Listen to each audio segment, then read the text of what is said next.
por que escrever de uma forma tão engessadinha? Porque a convenção da forma faz com que a criação poética seja desafiada. É justamente isso que faz com que quem escreve sonetos tenha aquele friozinho na barriga por escrever sonetos. Semântica, verbos, rimas, métricas e finalização. Eu vou passar por esses 5 passos para você hoje aprender comigo a arte de Petrarca, que são os sonetos. Para começo de conversa, eu vou te apresentar Petrarca, um homem que nasceu no século XIV. Francesco Petrarca nasceu na Itália e ele foi nada mais nada menos que o criador. Ele estabeleceu o estilo Petrarca com seus padrões inconfundíveis de rimas e suas preocupações com o amor inalcançável como um dos principais formatos para a composição de sonetos. O soneto petrarquiano tinha uma musa, Laura. Entretanto, Laura era uma mulher casada, por isso somente idealizada por ele, e eles tinham pouquíssimo contato, mas serviu para que ele criasse todos os versos que do século XIV em diante vem deixando para a prosperidade esta forma de escrever poesia, que são 14 versos. Um soneto é composto por estrutura 2 quartetos, ou seja, 2 estrofes de 4 linhas cada, e 2 tercetos, mais 2 estrofes de 3 linhas cada. Esse é o clássico soneto petrarquiano, mas existem outros tipos de soneto com outros formatos e estruturas. O soneto inglês, também chamado de shakespeariano, é composto de 3 quartetos e um dístico. Um dístico é 2 versinhos juntos. A gente também tem o chamado monostrófico, que é um bloco só longo com 14 versos. E a gente ainda tem o estrambótico, aquele que acrescenta 2 ou até 3 versos a mais para essa estrutura fixa. Stramboto é extravagante, irregular em italiano, o que significa essa liberdade para o sonetista, então, colocar essas 3 frases a mais. O passo 1 que eu vou te apresentar aqui é a semântica. O universo da semântica é tão importante para você desenvolver não só um texto em versos, como uma poesia, um soneto, como também um texto em prosa, porque você tem um tema, você vai escrever sobre um tema, como Petrarca escrevia para Laura, sobre Laura. Então, Laura era o seu tema. Mas você vai ter um tema, por exemplo, borboleta. De borboleta, que é o seu tema, você vai imaginar tudo que está no entorno daquele tema para começar a angariar sinônimos, sentidos, significados, ações, ou seja, tudo que gira no entorno daquele tema, que no final das contas vai ser as ideias que você vai desenvolver na sua poesia, no seu soneto. E isso nos leva diretamente para o passo 2, que são os verbos. Por que os verbos são tão importantes? Eles são um elemento fundamental para a construção de rimas nos sonetos. Quer ver só? Amor é fogo que arde sem se ver, é ferida que dói e não se sente, é um contentamento descontente, é dor que desatina sem doer. É um não querer mais que bem querer, é um andar solitário entre a gente, é nunca contentar-se de contente, é um cuidar que se ganha em se perder. Agora vamos para as estrofes de tercetos. É querer estar preso por vontade, é servir a quem vence o vencedor, é ter com quem nos mata lealdade. Mas como causar pode seu favor nos corações humanos amizade, se tão contrário a si é o mesmo amor? Aqui nós temos o soneto de amor de Luís Vaz de Camões, um dos sonetos mais conhecidos do universo. E a gente note essa sequência, eu vou repetir só os finais das estrofes. Ver, sente, descontente, doer. Querer, gente, contente, perder. Vontade, vencedor, lealdade. Favor, amizade, amor. Concentre-se nas últimas palavras e você vai perceber a presença constante dos verbos no final da construção do verso. Por isso que é tão importante, quando você pensa no campo semântico daquele tema, você pensa nos verbos com conjugações semelhantes. Você sabe que na língua portuguesa a gente tem os verbos terminados na conjugação ar, os verbos terminados na conjugação ir, os verbos terminados na conjugação or. E ainda tem alguns verbos terminados em er. Aí, a informação interessante para te trazer é que antigamente os verbos terminados em or eram todos terminados em er. Né? O verbo pôr, que hoje a gente fala pôr, era poer. Tinha sempre esse e junto. Só havia 3 conjugações na língua portuguesa: ar, er e ir. Falando de borboleta, vamos fazer uma lista dos terminados em ar. Então, voar, planar, zigue-zaguear, flutuar, brilhar, encantar. Tudo isso tem a ver com borboleta ou não? Tem, e são todos terminados em ar, e isso já nos dá um passo para que a gente comece a construir o terceiro passo para a construção do poema, que é justamente as rimas. Quando a gente fala de rima de soneto petrarquiano, a gente está falando da seguinte estrutura: ABBA, ABBA, CDC, DCD. Ou, nos últimos 2 tercetos, a gente vai ter ABBA, ABBA, que fica igual. Isso se repete nos 2 quartetos. E no terceto, a gente pode ter CDE, CDE, né, com cada palavrinha terminando de uma forma, como aconteceu aqui no de Camões.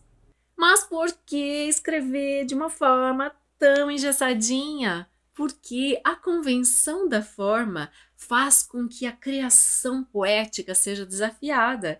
É justamente isso que faz com que quem escreve sonetos tenha aquele friozinho na barriga por escrever sonetos. Quando você pensa nos verbos terminados em ar, por exemplo, para rimar com a borboleta, você vai pensar em semelhantes, em sinônimos, e quando você começar a escrever as suas palavras, você vai poder trocar palavras de lugar, inverter a ordem e até fazer o teste de jogar o verbo para o final para obter essas rimas. Após você conseguir fazer uma sequência de rimas, é o momento da gente chegar no 4º passo, que é a métrica.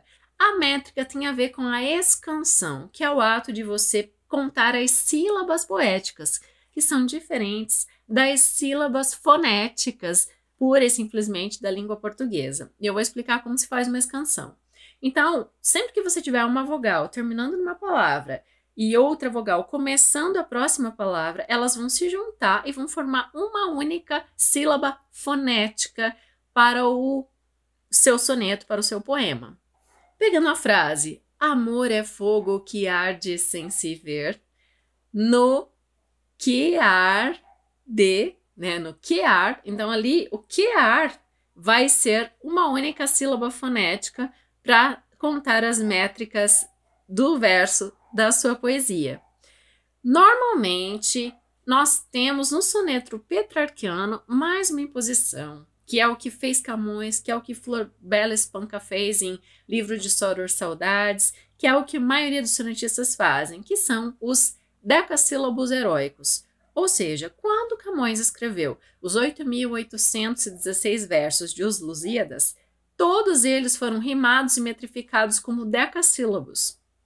Os decassílabos têm sempre, então, 10 sílabas fonéticas. A gente tem também os alexandrinos, que são versos com 12 sílabas fonéticas, mas o mais encontrado mesmo são os decassílabos heróicos, como fez Camões e eu acabei de ler para você.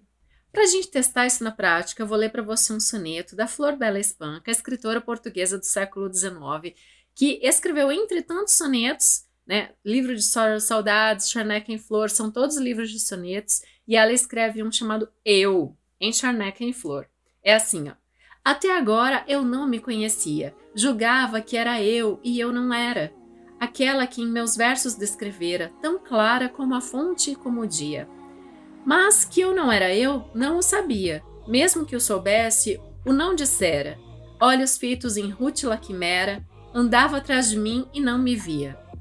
Andava a procurar-me, pobre louca, e achei o meu olhar no teu olhar e a minha boca sobre a tua boca.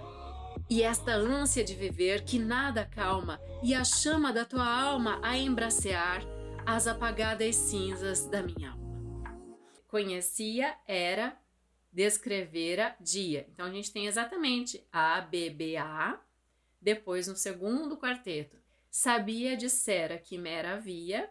Tem de novo, sabia rimando com via, ou seja, os As estão nas pontas. E a gente tem dissera e quimera no meio. A, B, B, A de novo. Agora, vamos avaliar o que ela faz nos dois tercetos finais. Louca, olhar e boca. Louca e boca rimam por aproximação, porque a gente costuma tirar esse ditongo de louca e falar louca, né? Então, a gente suprime esse U na pronúncia verbal, assim, na verbalização. Então, louca e boca podem perfeitamente rimar em função dessa questão de fala mesmo. Os sonetos também são feitos para serem declamados, então leve isso em conta. Até porque na conta das sílabas fonéticas, o O e o U vão contar como uma coisa só. E assim a gente tem exatamente a composição de um soneto petrarquiano por Flor Bela Espanca. Então a métrica é o momento de você testar a escansão, é você fazer a cariação entre os termos que você colocou na poesia e ver se você vai mantê-los, se você vai trocá-los de lugar. Você pode substituir palavras, recorrer ao dicionário para encontrar sinônimos. Sempre pense na profundidade para tirar o verso do senso comum, deixar ele mais profundo, para tocar o âmago da pessoa que está interpretando sua poesia. Enfim, a parte 4 da métrica é o momento de fazer a acariação semântica, ou seja, de sentido, e também morfológica dos termos. Coloca tudo frente a frente e avalia se é isso mesmo. Aí a gente vai para o quinto passo, que é a finalização. É quando você vai fazer aquela leitura total e final para entender a complexidade geral do que você colocou no papel. É o momento de ler o seu soneto em voz alta, bradar os seus termos, sentir o que ele despertou em você, quais cadências de sentido os versos são capazes de provocar, e ainda inebriar-se na beleza da poesia rimada e metrificada. E esses 14 versos têm que estar interrelacionados para ter uma ideia de totalidade. Por isso que quando você faz um soneto, você está desenvolvendo um tema, pensando sobre ele, quais são as ações no entorno daquele tema, as qualificações, os sinônimos e outros nomes que eu posso colocar. E é claro, que história eu estou contando a partir do soneto que eu estou escrevendo ou declamando. O importante é que o soneto como um todo gere uma só emoção. E isso vai acontecendo com as tensões que eu crio entre o primeiro e o segundo quarteto, que eu vou desenvolver e desenrolar nos tercetos. É como se eu desenlaçasse a tensão que eu fui criando, como um arco mesmo que você vai puxando. Então, quando eu chego nos tercetos, eu salto essa flecha e é o momento em que eu atinjo o leitor com toda a unidade de sentido que eu consegui compor com o soneto. Um soneto também pode ser feito em 3 partes, macro, assim, que você vai distribuir entre os 14 versos. A primeira delas é a exposição, né, quando eu apresento meu tema, no meio eu desenvolvo e então eu trago a conclusão. Mas o que nunca deixa de acontecer é essa tensão antagônica mesmo, entre os quartetos e os tercetos. É como se eles se puxassem, como se uma frase tentasse chegar ao outro resultado. E aí eu tenho o clímax, que é o desfecho do poema. Vou ler mais um para você perceber isso. Que vai ser de Flor Bela Espanca novamente, também Charneca em Flor. Se chama O Meu Condão. Nesse soneto, a Flor Bela vai falar do talento dela de escrever. Olha que interessante, tem tudo a ver com o nosso vídeo de hoje. Quis Deus dar-me o cordão de ser sensível, como o diamante à luz que o alumia. Dar-me uma alma fantástica, impossível, um bailado de cor e fantasia. Quis Deus fazer de ti a ambrosia, desta paixão estranha, ardente, incrível, erguer em mim o facho inextinguível, como um cinzel vincando uma agonia. Quis Deus fazer-me tua, para nada. Vãos os meus braços da crucificada, inúteis, esses beijos que te dei. Anda, caminha, aonde? Mas por onde? Se a um gesto dos teus a sombra esconde o caminho de estrelas que tracei. Observe como ela primeiro, falando de tema, primeiro ela fala do talento dela, da sensibilidade, daí ela coloca um elemento de tensão ainda maior, que é uma paixão que ela sente. a gente tem essa frase que engatilha, é a última frase do segundo quarteto e vai preparar para o que vem no terceto, como um cinzel vincando uma agonia. O que vinha a ser isso? Cinzel é o que os artistas utilizam para lapidar, por exemplo, a sua estátua, né, a sua escultura. É um soneto muito bem composto, muito bem lapidado, feito a cinzel e a marreta, mas o importante do soneto é despertar no outro através dessa forma rigorosa, dessa estrutura fixada, toda a criação e a liberdade de pensamento que o poeta é capaz de expressar. Se você gostou de estudar comigo, pode se inscrever para continuar estudando em outros vídeos e eu espero ver você por aqui muitas vezes. Tem sempre muito conteúdo de literatura para você. Obrigada!